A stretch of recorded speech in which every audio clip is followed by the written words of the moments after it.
നമസ്കാരം. +2 ഫിസിക്സ് ക്ലാസ്സിലേക്ക് സ്വാഗതം. കറണ്ട് ഇലക്ട്രിസിറ്റി എന്ന 3-ാം അധ്യായത്തിന്റെ വളരെ പ്രധാനപ്പെട്ട ഒരു ക്ലാസ് ആണ് ഇന്ന്.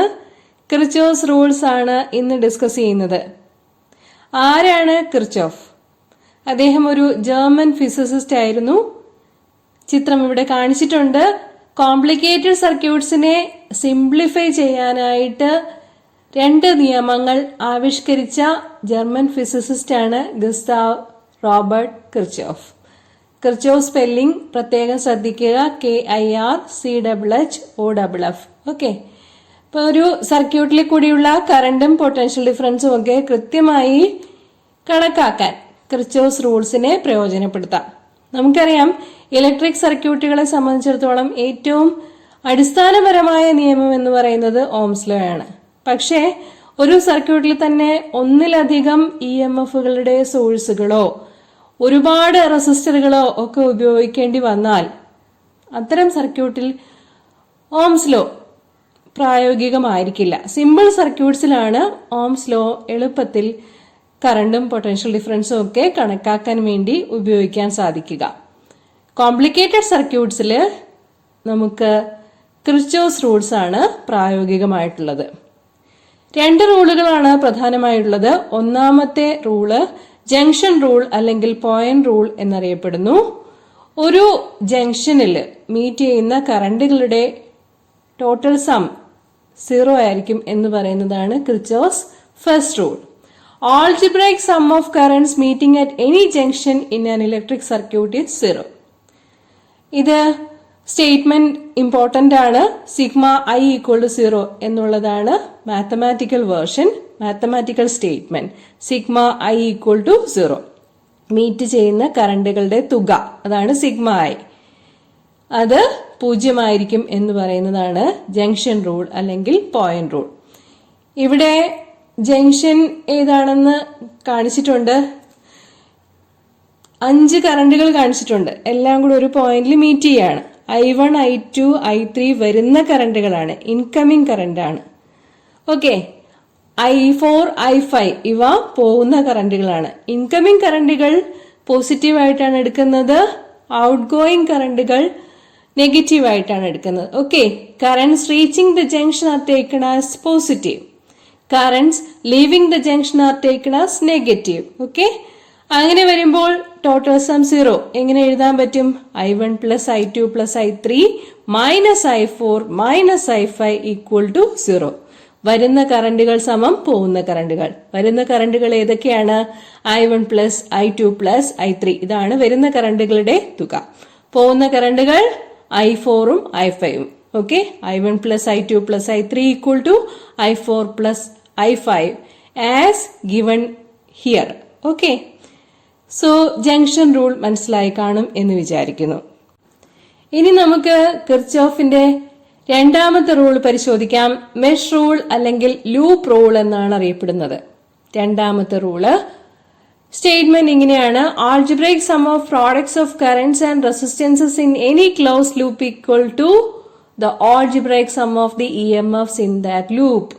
ലൂപ്പ് എന്ന് പറഞ്ഞാൽ ഒരു ക്ലോസ്ഡ് സർക്യൂട്ടാണ്. ഒരു ക്ലോസ്ഡ് സർക്യൂട്ടിൽ കൂടിയുള്ള കറണ്ടുകളുടെയും കറസ്പോണ്ടിങ് റെസിസ്റ്റൻസുകളുടെയും പ്രോഡക്റ്റുകൾ എടുത്ത് തുകയെടുത്തു കഴിഞ്ഞാൽ അതെന്തിനെ സൂചിപ്പിക്കുമെന്നാണ് പറയുന്നത്?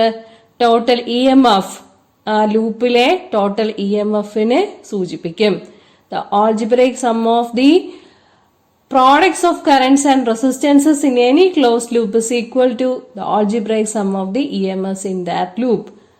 Mathematical statement ഇങ്ങനെയാണ്: sigma IR = sigma E. Sigma IR എന്ന് പറഞ്ഞാൽ കറണ്ടിന്റെയും റെസിസ്റ്റൻസിന്റെയും പ്രോഡക്റ്റ് എടുത്തിട്ട് അത് സം ചെയ്യുന്നതാണ്. സിഗ്മ E എന്ന് പറഞ്ഞാൽ total EMF in the closed loop. Okay. ഏത് ലൂപ്പാണ് എടുക്കുന്നത് അവിടുത്തെ EMF ആണ് സിഗ്മ E എന്നതുകൊണ്ട് സൂചിപ്പിക്കുന്നത്. നമുക്ക് ഇവിടെ കാണിച്ചിരിക്കുന്ന സർക്യൂട്ടിലെ വിവിധ ലൂപ്പുകൾ എടുത്തിട്ട് അതില് മെഷ് റൂൾ അല്ലെങ്കിൽ ലൂപ്പ് റൂൾ അപ്ലൈ ചെയ്യാം. ആദ്യത്തെ ലൂപ്പ് എന്നുള്ളത് ABFGA ആണ്. I1 R1 ആദ്യത്തെ കറണ്ടും റെസിസ്റ്റൻസും, പിന്നെ I2 R2 പിന്നെ എന്താ ഉള്ളത്? ഈ I1 കറണ്ട് തന്നെയാണ് R5 കൂടി പോകുന്നത്. സോ I1 R5 ഇതിന്റെ മൂന്നിന്റെയും കൂടി തുക എടുക്കുക. I1 R1 plus I2 R2 plus I1 R5. ആ ലൂപ്പിലെ EMF E ആണ്. സോ ഇക്വേഷൻ കിട്ടിക്കഴിഞ്ഞു. I1 R1 plus I2 R2 plus I1 R5 equal to E. ഇനി BCDFB എന്ന ലൂപ്പ് നോക്കുക. റെഡിൽ കാണിച്ചിട്ടുണ്ട് BCDFB. അവിടെ EMF ഇല്ല. ആ ലൂപ്പില് ഇപ്പോ കാണിച്ചിരിക്കുന്നതില് EMF ഇല്ല. അതുകൊണ്ട് തന്നെ റൈറ്റ് ഹാൻഡ് സൈഡ് 0 ആയിരിക്കും. നമുക്ക് വരുന്ന കറണ്ടുകൾ, ഒരേ ഡിറക്ഷനിലേക്കുള്ള കറണ്ടുകൾ ഏതൊക്കെയാണ്? R3 കൂടി I3 ഉണ്ട്. ഈ I3 കറണ്ട് തന്നെയാണ് R4 കൂടിയും ഫ്ലോ ചെയ്യുന്നത്. പോകുന്ന കറണ്ടാണ് I2. സോ അത് നെഗറ്റീവ് ആയിരിക്കും. ഇക്വേഷൻ ഇങ്ങനെ വരും: I3 R3 plus I3 R4 minus I2 R2 equal to 0. ഇനി നമുക്ക് വലിയ ലൂപ്പ് നോക്കാം. ആ ലൂപ്പാണ് ACDGA. ഏതൊക്കെയാണ് കറണ്ടും റെസിസ്റ്റൻസും വരുന്നത്? I1 R1 plus I3 R3. I3 ആണ് R3 കൂടിയുള്ള കറണ്ട്. പിന്നെ I3 തന്നെയാണ് R4 കൂടിയുള്ളത്. പിന്നെ I1 R5. അതാണ് സിഗ്മ ഇ എന്ന് പറയുന്നത്. ഇവിടെ നടുവിൽ കാണിച്ചിരിക്കുന്ന നമ്മുടെ I2 കറണ്ടിന്റെ കേസ് ഇവിടെ വരുന്നില്ല. കാരണം ആ ലൂപ്പ് അല്ല നമ്മൾ പരിഗണിക്കുന്നത്.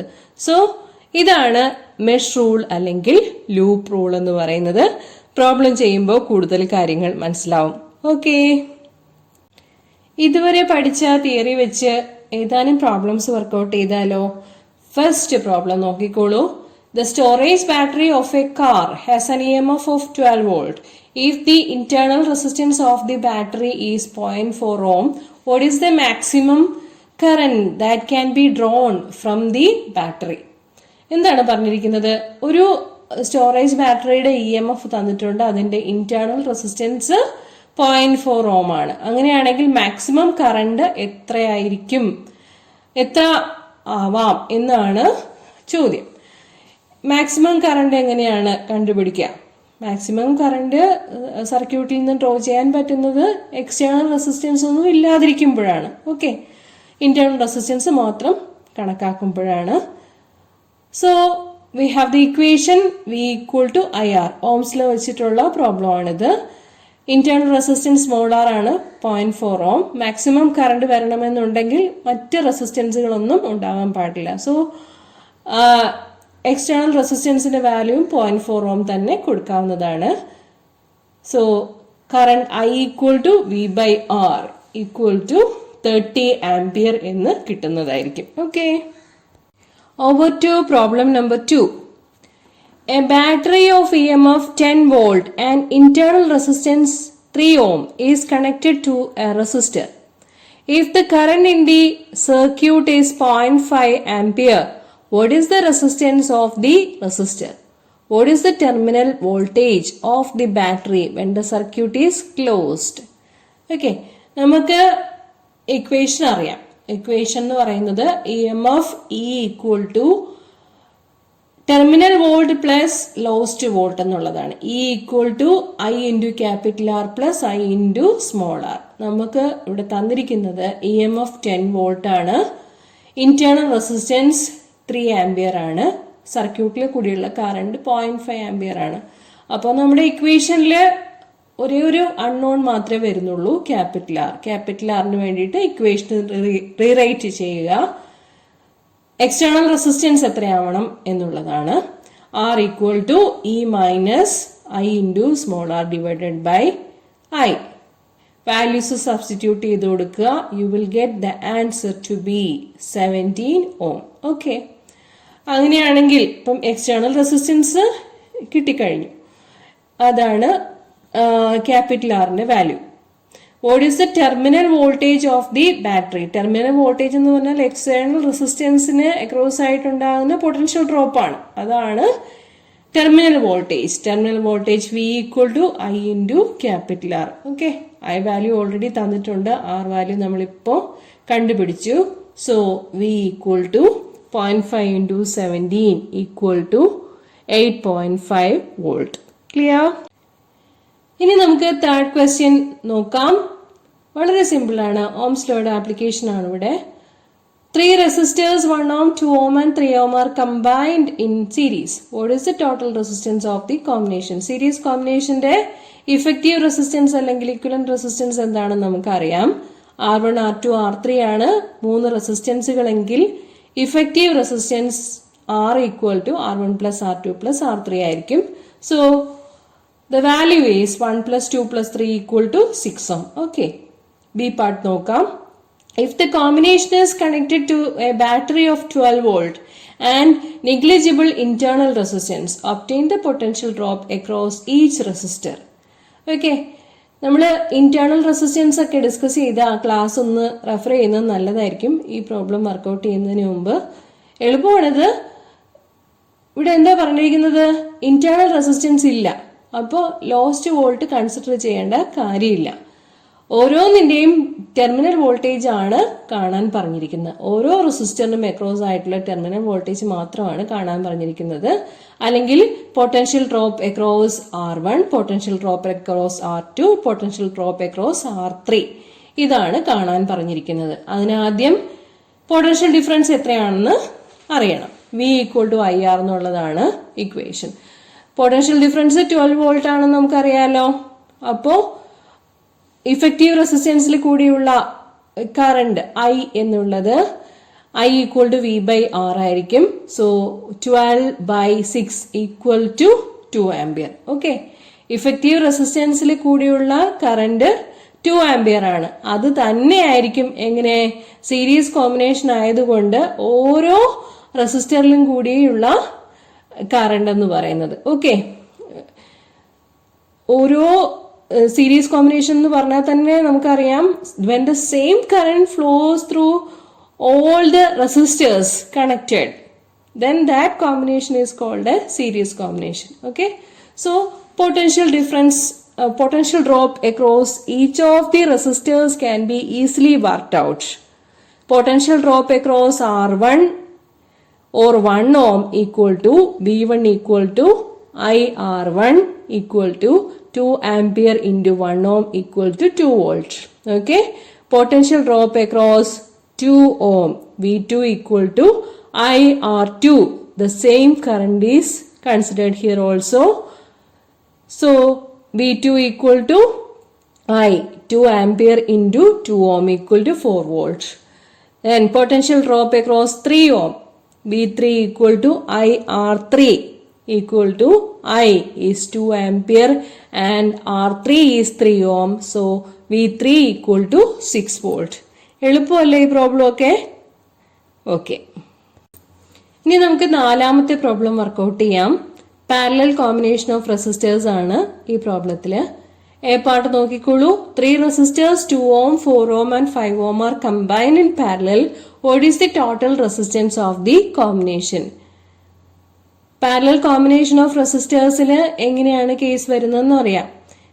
The reciprocal of the effective resistance 1/R equal to the sum of the reciprocals of the individual resistances. 3 resistances ആണ് ഉള്ളതെങ്കിൽ 1/R1 plus 1/R2 plus 1/R3 equal to 1/R എന്നുള്ളതാണ് ഇഫക്റ്റീവ് റെസിസ്റ്റൻസ് കണ്ടുപിടിക്കാനുള്ള ഇക്വേഷൻ.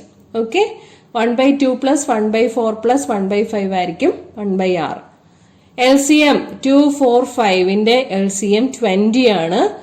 20 കൊണ്ട് ഓരോ ടേമിനെയും multiply ചെയ്യണം. അപ്പോൾ എന്ത് കിട്ടും? 20 into 1/2 എന്ന് പറഞ്ഞാൽ 10 പ്ലസ് 20 into 1/4 is 5. 20 into 1/5 എന്ന് പറഞ്ഞാൽ 4. So 10 plus 5 plus 4 divided by 20. That is 19/20. അത് 1/Rന്റെ വാല്യൂ ആണ്. So R equal to reciprocal എടുക്കണം, 20/19 ohm ആയിരിക്കും. ഓക്കെ. ഇനി ബി പാർട്ടിലേക്ക് പോകാം. If the combination is connected to a battery of EMF 20 volt and negligible internal resistance, determine the current through each resistor and the total current drawn from the battery. Okay, ഇവിടെ പറഞ്ഞിരിക്കുന്നത് എന്താണ്? ഇത് ഇവിടെ കൊടുത്തിരിക്കുന്ന ബാറ്ററിയുടെ EMF 20 volt ആണ്. Internal resistance consider ചെയ്യേണ്ട ആവശ്യമില്ല. So V equal to IR എന്ന് സിമ്പിൾ ആയിട്ട് അപ്ലൈ ചെയ്താൽ മതി. Determine the current through each resistor and the total current എന്നാണ് ചോദ്യം. ഓക്കെ, ഇപ്പൊ ഇവിടെ പാരലൽ കോമ്പിനേഷൻ ആണെന്ന് പറഞ്ഞിട്ടുണ്ട്. പാരലൽ കോമ്പിനേഷൻ ആണെന്ന് പറയുമ്പോൾ അതിന്റെ അർത്ഥം എന്താണ്? The potential difference is the same. ഏത് റെസിസ്റ്റൻസിനായാലും അതിന് അക്രോസ് ആയിട്ടുള്ള പൊട്ടൻഷ്യൽ ഡ്രോപ്പ് സെയിം തന്നെ ആയിരിക്കും. Okay, so I equal to V/R എന്നുള്ള ഇക്വേഷൻ അപ്ലൈ ചെയ്ത് കഴിഞ്ഞാൽ നമുക്ക് ഓരോ റെസിസ്റ്ററിനും അക്രോസ് ആയിട്ടുള്ള ഓരോ റെസിസ്റ്റൻസിൽ കൂടിയുള്ള കറണ്ട് കണ്ടുപിടിക്കാൻ സാധിക്കും. I1 equal to V/R1, I2 equal to V/R2, I3 equal to V/R3. Okay, so I1ന്റെ വാല്യൂ എത്രയാണ്? I1 equal to V/R1. V എന്നുള്ളത് തന്നിട്ടുണ്ട് 20 വോൾട്ട് ആണ്. R1 2 ഓം ആണ്. സോ 10 ആംപിയർ കറണ്ട് ആയിരിക്കും 2 ഓമിൽ കൂടി ഉണ്ടാവുക. Okay, current through 4 ohm, that is I2 equal to V/R2. V 20 volt ആണ്, R2 4 ഓം ആണ്. സോ 5 ആംപിയർ എന്ന് കിട്ടുന്നതായിരിക്കും. അടുത്തത് പാരലൽ കോമ്പിനേഷൻ ആണെന്നുള്ളത് ഓർത്തിരിക്കുക. എല്ലാം പാരലൽ കോമ്പിനേഷൻ തന്നെയാണ്. ഇക്വേഷൻ വരുന്നത് I3 ഈക്വൽ ടു V/R3 എന്നുള്ളതായിരിക്കും. സോ V എന്നത് 20 വോൾട്ട് ആണ്, R3 5 ആംപിയർ 5 ഓം ആണ്. So current through 5 ohm is equal to V/R3 is 4 ampere എന്ന് കിട്ടുന്നതായിരിക്കും. ഓക്കെ, ഒരു ജംഗ്ഷനിൽ മീറ്റ് ചെയ്യുന്ന current parallel combination of resistors ആവുമ്പോൾ 3 റെസിസ്റ്ററുകളിലേക്കും കൂടി സ്പ്ലിറ്റ് ചെയ്ത് പോവുകയാണ് ചെയ്യുക, അല്ലെ? സോ I കറണ്ട് ആണ് വരുന്നതെങ്കിൽ I1 കറണ്ട് R1 കൂടിയും I2 കറണ്ട് R2 കൂടിയും I3 കറണ്ട് R3 കൂടിയും ആണ് പോകുന്നത്. ടോട്ടൽ കറണ്ട് I എന്നുള്ളത് I1 plus I2 plus I3 ആയിരിക്കും. So we have the total current I equal to 10 plus 5 plus 4 equal to 19 ampere. Okay, ഇനി നമ്മുടെ ഇക്വേഷനില് substitute ചെയ്ത് കൊടുക്കാം. EMF എന്നുള്ളതാണ് V/R എന്നുള്ള ഇക്വേഷൻ. EMF ഇന്റേണൽ റെസിസ്റ്റൻസ് എടുത്തില്ലെങ്കിലും EMF എന്നുള്ള കൺസെപ്റ്റിൽ നമ്മൾ I ഈക്വൽ ടു V/R എന്നുള്ളതിന് പകരം E/R എന്ന് എടുക്കുകയാണ്. ഓക്കെ, ഇവിടെ ഇന്റേണൽ റെസിസ്റ്റൻസ് ഇല്ലാത്തത് കൊണ്ട് EMFും പൊട്ടൻഷ്യൽ ഡ്രോപ്പും ഒന്ന് തന്നെയായിരിക്കും. So I equal to E/R എന്ന് എഴുതാം. E is 20 volt EMF, then R is equal to effective resistance അല്ലേ, effective resistance R equal to 20 by 19 substitute ചെയ്ത് കൊടുക്കുമ്പോൾ 19 ആംപിയർ എന്ന് കിട്ടുന്നതായിരിക്കും. 20 ക്യാൻസൽ ആയി പോകും, 19 ന്യൂമറേറ്ററിലേക്ക് പോകുമ്പോഴാണ് I ഈക്വൽ ടു 19 ആംപിയർ എന്ന് നമുക്ക് കിട്ടുന്നത്. ഓക്കെ, അപ്പോൾ ഈ പ്രോബ്ലം വർക്കൗട്ട് ചെയ്യുമ്പോൾ തിയറിയിൽ എന്തെങ്കിലും ഡൗട്ട്സ് ഉണ്ടെങ്കിൽ റെസിസ്റ്റേഴ്സ് ഇൻ പാരലൽ ഡിസ്കസ് ചെയ്ത വീഡിയോ ക്ലാസ് ഒന്ന് റെഫർ ചെയ്താൽ നന്നായിരിക്കും.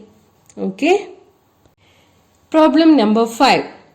At room temperature, that is 27 degrees Celsius, the resistance of a heating element is 100 ohm.